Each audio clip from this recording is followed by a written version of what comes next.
Pengertian pasar modal. Pasar modal adalah tempat bertemunya pihak yang membutuhkan dana atau emiten dengan pihak yang memiliki dana atau investor melalui perdagangan instrumen jangka panjang.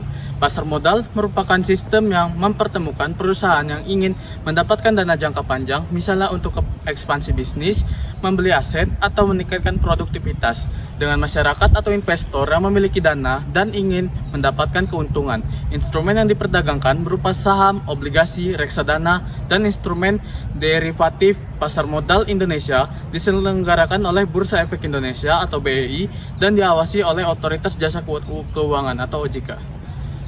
Nah, tujuan pasar modal diantaranya adalah menyediakan sarana penghimpunan dana jangka panjang, membantu kegiatan investasi masyarakat, mendorong pertumbuhan ekonomi, dan memperluas pemerataan pendapatan.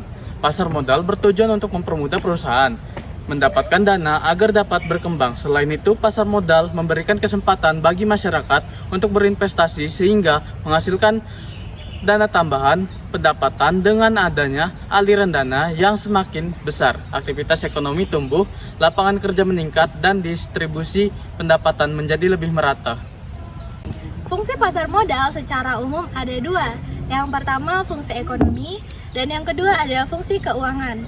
Fungsi ekonomi pasar modal adalah menyediakan sarana bertemunya investor dan emiten sehingga terjadi transaksi yang produktif. Fungsi keuangan berarti pasar modal menyediakan sarana untuk mendapatkan return melalui berbagai instrumen. Dengan dua fungsi ini, pasar modal menjadi salah satu motor penggerak ekonomi modern. Selanjutnya ada fungsi pasar modal bagi emiten atau perusahaan. Yang pertama ada sumber pendanaan jangka panjang, yang kedua memperkuat struktur modal, yang ketiga meningkatkan kreditibilitas perusahaan, yang keempat memperluas jaringan bisnis. Emiten memperoleh dana tanpa harus mengandalkan pinjaman bank. Dana tersebut dapat digunakan untuk ekspansi, riset, atau meningkatkan operasional ketika perusahaan melantai di bursa atau go publik. Citra perusahaan meningkatkan sehingga lebih dipercaya oleh mitra bisnis, investor, dan masyarakat. Selain itu, informasi perusahaan yang transparan memudahkan kerjasama bisnis baru. Selanjutnya ada fungsi pasar modal bagi investor. Yang pertama ada tempat investasi untuk memperoleh keuntungan, 2. Diversifikasi aset, 3. Likuiditas tinggi, 4. Instrumen jangka panjang. Investor bisa membeli saham dan mendapatkan dividen atau capital gain.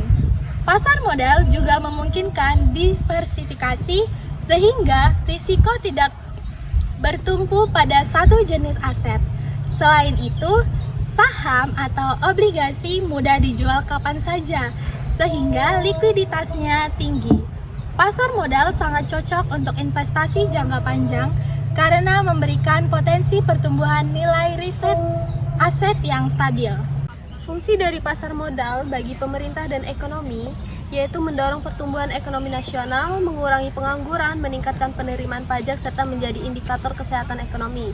Penjelasannya, perusahaan yang mendapatkan dana melalui pasar modal dan berkembang dan merekrut lebih banyak tenaga kerja, kegiatan ekonomi yang meningkat akan menambah penerimaan negara dari pajak. Pergerakan indeks di pasar modal seperti IHSG juga digunakan sebagai indikator untuk melihat kondisi ekonomi suatu negara. Lalu pengertian dari prinsip keterbukaan itu ialah kewajiban menyampaikan informasi material secara tepat waktu, lengkap dan akurat kepada publik. Prinsip keterbukaan ini merupakan aturan utama di pasar modal yang mengharuskan emiten memberikan informasi lebih penting kepada publik. Informasi ini harus objektif, benar, lengkap dan disampaikan tepat waktu. Dengan keterbukaan tidak ada pihak yang dirugikan akibat asimetrisi informasi. Dan lalu dasar hukum prinsip keterbukaan ini diterapkan pada Undang-Undang Nomor 8 Tahun 1995 tentang Pasar Modal, Peraturan OJK, Peraturan Bursa Efek Indonesia. Undang-Undang Pasar Modal mengatur bahwa setiap emiten wajib memberikan laporan berkala dan laporan insen detail atas setiap kejadian material. OJK dan BEI memperkuat aturan tersebut melalui berbagai peraturan yang meningkat dan memiliki konsekuensi hukum jika dilanggar. Tujuan keterbukaan informasi, isi dari slide ini adalah untuk mencegah insiden trading, menjaga variasi di pasar, meningkatkan kepercayaan investor, dan juga mempermudah analisis investasi.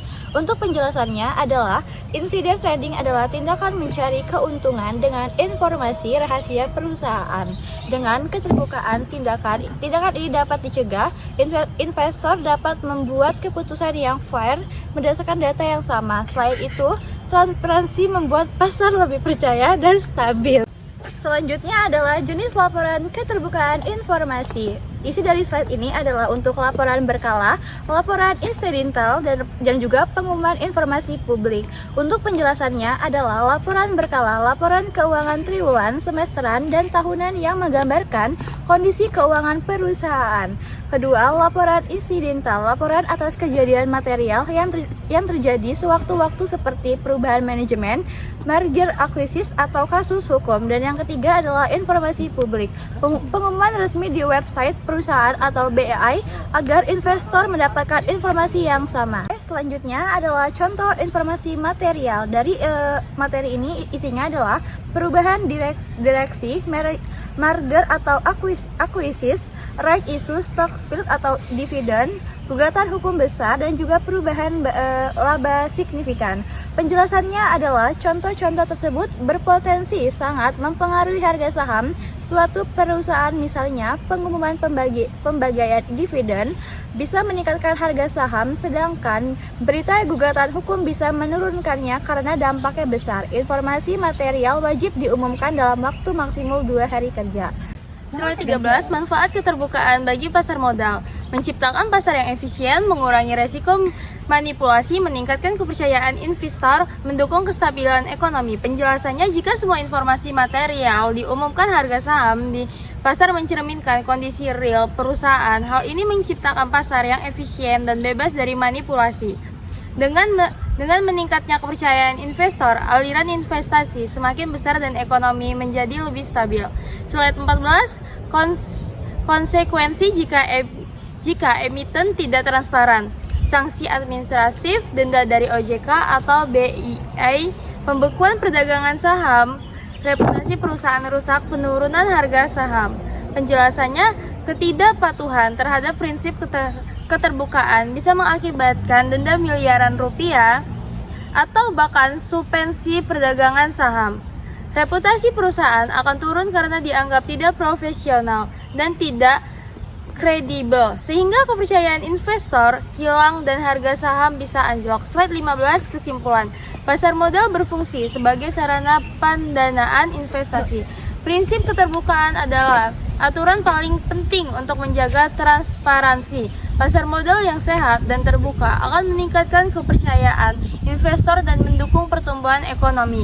Penjelasannya, fungsi pasar modal memberikan manfaat besar bagi perusahaan, investor, dan negara. Namun, semua manfaat tersebut baru dapat dirasakan apabila pasar modal berjalan secara transparan. Prinsip keterbukaan adalah fondasi yang memastikan semua pihak bertransaksi dengan informasi yang sama, adil, dan juga akurat.